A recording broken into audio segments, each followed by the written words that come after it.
Hello, everybody. This is Catholic Dad, episode number 297, How to Choose a Spouse. I was talking to a good buddy the other day. He was telling me that his daughter, who's maturing and she's getting older, she now has her first boyfriend. And they've been dating for about a month. And they're talking about marriage and children and family, and he's not so sure. So essentially, he came to me and asked me my advice because he kind of trusts me. He kind of likes the values I'm living in my life and what how to handle the situation. So, boy, it's a tough question. How do you guide a grown woman, that's your child, in choosing a spouse? And so, I essentially said this, and I think this probably applies to all people at all times, in all marriages, in all situations. Well, first off, religion's important. Being Catholic dad, of course, you have to live a sacramental life, and you have to be part of the Catholic Church. That's really important, but that might not happen, right? I mean, never know. Some people marry people that aren't part of the Catholic Church, even though they remain a loyal, faithful Catholics. And you can do that, by the way, all you tradies out there. It's actually allowed by the Catholic Church. But I said to him, "Does he have virtue?" He's like, "Well, I don't know yet." And virtue is the most important thing on planet Earth when it comes to a long-term relationship with a spouse.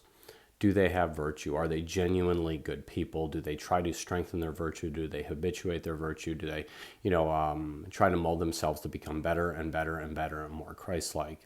Because if the answer is no, they obviously show weakness in virtue in some areas, then no, then they're not marriage material at all. Because if you can't feign virtue in front of your parents, your potential in-laws, then you'll never be able to have real virtue when they're not around. A lot of people can feign virtue for a prolonged period of time, 1 month, 2 months, 3 months, 6 months. But certainly, most people cannot feign or fake virtue over the course of a year or longer. That's why there's a courting period, people. And so I guess my response to my good buddy would be this.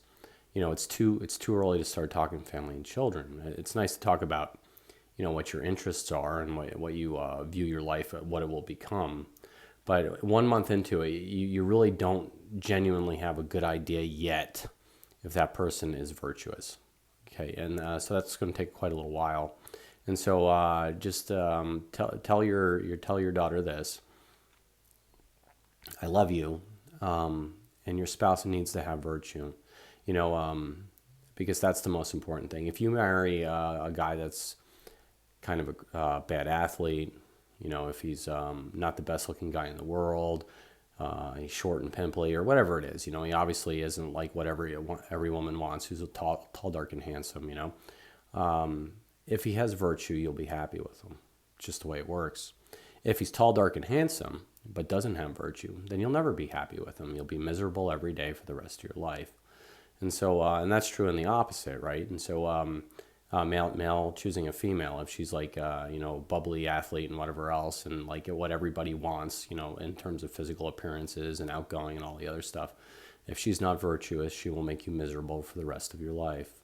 But on the other hand, if she's like unattractive, not in shape, and so on and so forth, but she has virtue, you will live a successful life and a successful marriage, assuming you have virtue yourself. And so, how to choose a spouse, how to choose a relationship, it has to be based upon the virtues. And that's why you, as a Catholic, need to study the virtues and know what they are. And I've told you what they were before, but I'll do it again. Well, so you have the peanut butter and jelly and French toast, the 7 virtues. Prudence, justice, fortitude, and temperance, right? And then the heavenly virtues are faith, hope, and love, right? Right out of the Alan Jackson song. So prudence, justice, fortitude, temperance, faith, hope, and love. And, we can go through them if you want. I'll go really quickly through them. Prudence is the knowing virtue. It's the one, like, you have to analyze the situation and do what is reasonable for the good of others. Justice is giving every man what he is due, right?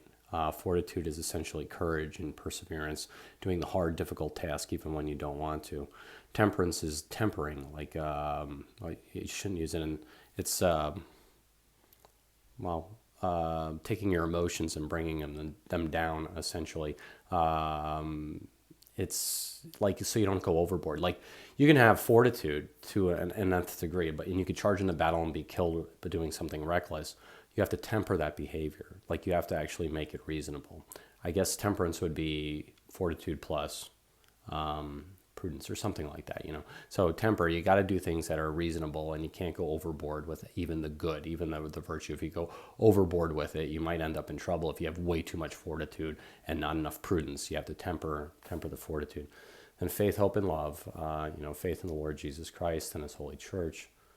Hope that the Lord is in charge, and he is, and that you're not going to be despairing or down or doty or overly negative and pessimistic in your life, because the Lord is in charge. I know it, you know it, everybody knows it. But if you did know it, would you ever despair, or would you ever have lack of hope? No. And so therefore, I would say that if you don't have hope and you despair a lot, then you should question your faith in the Lord. And love is doing the good for others.